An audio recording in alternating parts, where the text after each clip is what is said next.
만나서 반갑습니다. 이번 시간에는 키리호프의 법칙에 대해서 배워보도록 하겠습니다. 키리호프의 전류법칙과 전압법칙을 정의하고 간단한 폐회로망의 전류와 전압의 크기를 계산할 수 있다. 네, 전기에서는 아주 중요한 법칙이죠. 키리호프의 법칙. 키리호프의 법칙은 옴의 법칙을 응용한 것이다. 비교적 간단한 회로의 전류값과 전압값은 옴의 법칙을 구할 수 있으나 복잡한 회로의 전류값과 전압값은 키리호프의 법칙으로 구할 수 있다. 이러한 키리호프의 법칙은 전류에 관한 법칙과 전압에 관한 법칙으로 나뉜다. 그래서 전류에 관한 법칙 1법칙, 전압에 관한 법칙 2법칙, 그래서 두 가지가 있습니다. 꼭 두 가지 잘 기억해 두시기 바래요. 그래서 전류 법칙을 먼저 보면은 그림 3-13과 같이 접속점 0, 이 부분이죠. 접속점 0에 흘러 들어오는 전류를 I1, I2, I3라고 하고 I1, I2, I3라고 하고 접속점으로부터 흘러나가는 전류를 I4, I5라고 하면 다음과 같은 식이 성립된다.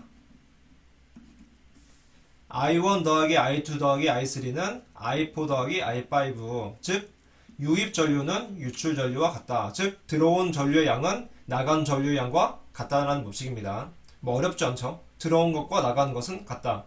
네, 단순하고 명확하죠. 그래서 이거 정리한 걸 보면은 임의의 폐회로가 있을 때 회로상의 어느 접속점에 흘러 들어오는 전류의 합은 흘러나가는 전류의 합과 같다라는 내용입니다. 그래서 접속점을 노드라고 읽고요. 노드란 말도 간간히 나오니까 기억해 두길 바래요. 노드.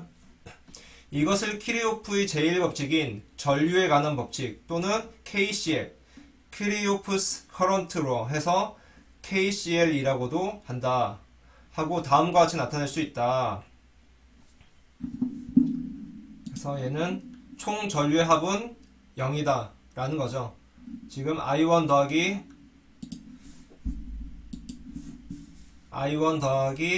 I2 더하기 I3는 I4, I5랑 같다고 했으니까 넘기면은 I4 빼기 I5는 0 이런 말입니다. 이 말은 네, 이게 키리호프의 제1법칙이에요.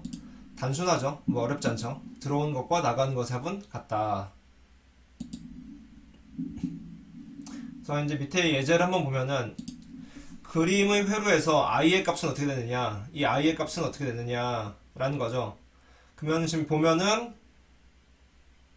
일단 전원이 있으니까 전원에서 플러스와 마이너스가 있는데 플러스 쪽에서 이렇게 쭉 갈 겁니다. 전류가 이렇게 쭉 흘러갈 거예요. 쭉 흘러가고 이게 세 개의 가지로 전류가 나눠서 갑니다. 그리고 다시 하나로 합쳐져서 마이너스 쪽으로 이렇게 들어오죠. 이게 전류의 흐름인데 중간에 보면은 이 B점을 기준으로 들어오고 나가게 되죠. 그럼 키르호프의 전류 법칙이 여기서 써먹을 수 있겠죠. 들어오는 건 뭐예요? 0.2 암페어 더하기 0.3 암페어 더하기 I는 나가는 것 1.2가 되죠. 그렇다면 I는 1.2 빼기 0.2 빼기 0.3을 하면은 0.7 암페어가 된다라는 내용이죠. 그래서 이런 식으로 키르호프의 전류 법칙이 사용이 됩니다. 이것도 어렵지 않죠. 네, 그러면 키르호프의 법칙에 대해서 봤고 그 다음에 키르호프의 제2법칙인 전압법칙에 대해서 보도록 합시다. 그림 3-15와 같이 폐회로 내에 포함되어 있는 기전력 E1, E2와 그 폐회로를 따라 전류가 한 방향으로 돌면서 생기는 전압 강하 I1, R1, I2, R2, I3, R3, I4, R4 사이에는 다음과 같은 식이 성립한다.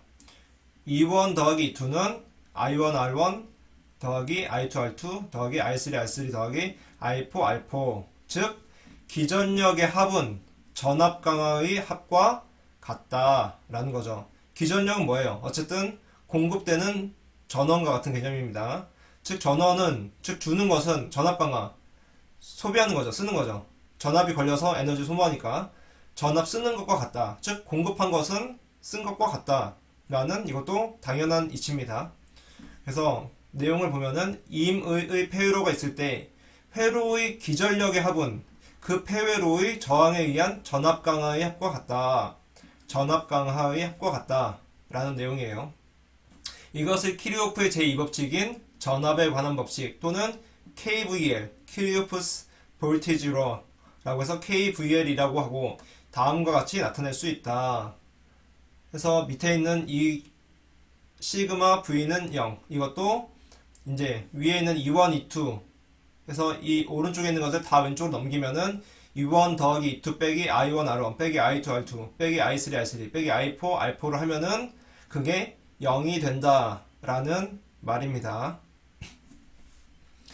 그래서 이 회로를 한 번 더 보면은 일단 이렇게 회로가 다 연결이 된 것을 폐회로라고 했고 지금 전원이 두 개가 있죠. E1과 E2가 전원이 두 개가 있는데 전원의 방향이 중요합니다. 전원의 방향. 전원의 방향이 어때요? 전원의 방향이 서로 같죠? 전원의 방향이 서로 같아요. 그럼 이 두 개의 기전력에 의해서 회로에 전류가 흐르는 거죠. 그리고 그 전류의 방향은 당연히 플러스에서 마이너스로 가는 이 방향이 되는 겁니다. 그래서 전압 강화가 발생할 때는 지난 시간에 얘기했지만 어떻게 발생한다고 했어요? 저항이 있고 전류가 이렇게 흘러가면은 전류와 전압이 만나서 기전력이 전압 강화가 발생하는데 전류가 들어가는 쪽이 플러스 나가는 쪽이 마이너스라고 했죠. 그렇기 때문에 이 저항 R1에는 방향이 플러스 마이너스인 V1이라고 합시다. V1.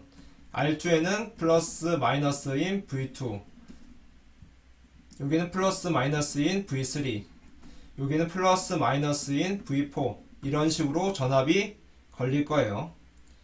그렇기 때문에 얘는 전원을 봤을 때는 얘는 플러스 마이너스인데 이 전원 즉 기전력의 방향과 전압 강화의 방향이 서로 다르죠. 다르기 때문에 공식이 이렇게 나오는 겁니다.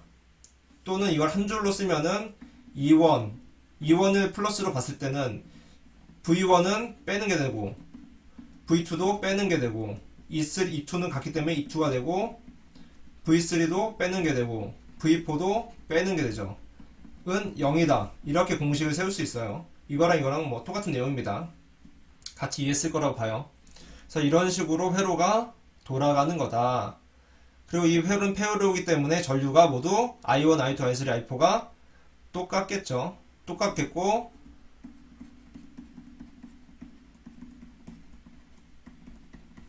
회로에 흐르는 총 전류는 어떻게 구하면 돼요? 총 기전력 E1 더하기 E2 나누기 총 저항 R1 더하기 R2 더하기 R3 더하기 R4를 하면은 구할 수 있겠죠. 구할 수 있겠습니다. 그리고 각각의 전압 강화는 이거 전류 곱하기 저항 전류 곱하기 저항 이렇게 구하면은 됩니다. 그리고 혹시나 여기서 전원이 만약에 반대면 어떻게 되냐 라고 할 수 있을 거예요.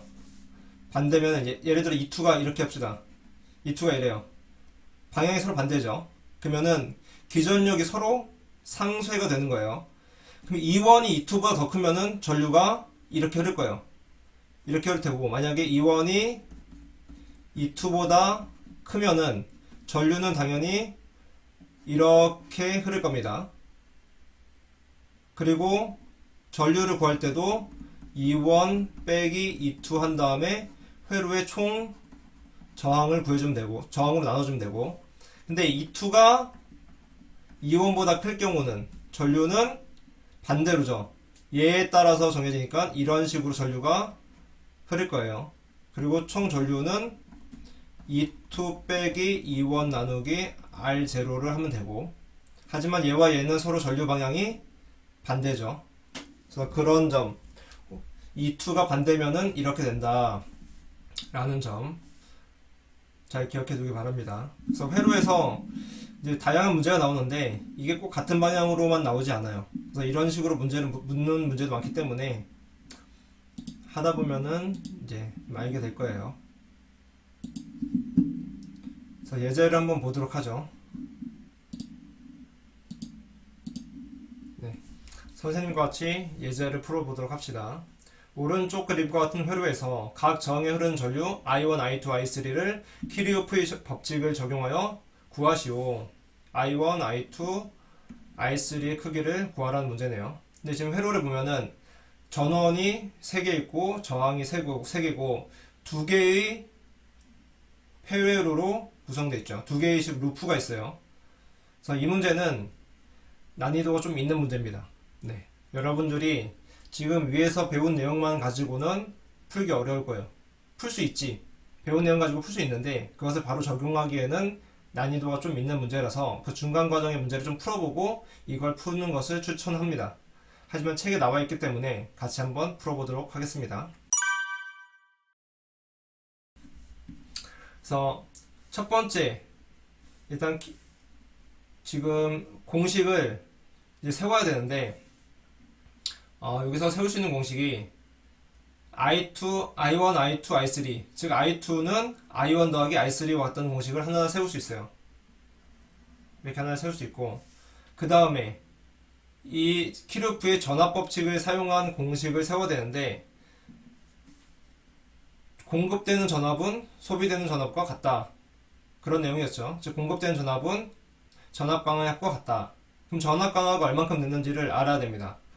그러면 보면은 전압 강화는 전류 곱하기 저항이죠. 근데 전류가 크기 얼마인지 모르지만 I1, I2, I3의 값을 가지고 있다고 합니다. 그럼 그대로 써주면 돼요. 이 3옴에 걸리는 전압은 3I1이 될 거예요. 3 곱하기 I1 값. 방향은 전류가 이렇게 가니까 여기 플러스 마이너스 얘는 2I3가 되겠죠. 이쪽에 흐르는 전류가 I3니까 방향은 이쪽이 플러스 이쪽이 마이너스죠. 그다음에 이 가운데 흐르는 전류는 얼마예요? 가운데 흐르는 전류는 I2니까 2I2 방향은 여기가 플러스 마이너스 이렇게 되죠. 그럼 이제 여기서 키르호프의 전압 법칙을 적용해 보면은 이 첫 번째 루프에서 적용을 해봅시다. 그러면 공급되는 전압은 뭐예요? 3V가 있고 16V가 있죠. 근데 방향이 서로 같습니다. 같아요. 그러면 3 더하기 16은 소비되는 전압은 방향이 어때요? 방향이 서로 반대죠. 이 두 개끼리는 서로 같고 전원이랑은 반대이기 때문에 3I1 더하기 2I2라고 적을 수 있겠죠. 이 공식입니다. 지금 얘를 말한 거죠. 2번. 그럼 두 번째 루프를 봅시다. 이제 두 번째 루프를 보면은 공급되는 전원의 방향이 서로 반대예요. 그쵸? 반대죠. 반대이기 때문에 큰 거를 기준으로 적읍시다. 그럼 얘를 기준으로 보면은 16 빼기 2라고 할 수 있어요. 16 빼기 2는 그럼 전류가 이렇게 간다고 보는 거죠. 16 빼기 2는 지금 얘랑 얘도 지금 얘랑은 플러스 얘랑 두 개는 방향이 서로 같고 이 16V랑은 방향이 반대죠. 그러면 여기도 2I2 더하기 2I3 이렇게 공식을 세워줄 수가 있죠. 네, 그래서 총 3개의 공식이 나왔어요. 첫 번째, 두 번째,